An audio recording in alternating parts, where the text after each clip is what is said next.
look for the OSE suffix, which is,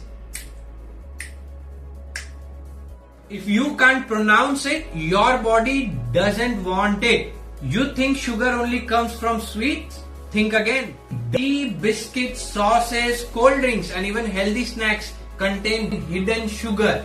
Too much sugar doesn't just affect your weight, it can cause energy crashes, cravings, poor focus and unhealthy habits. Hidden sugar is commonly found in packed juices, sauces and ketchup, protein bars, flavored coffee.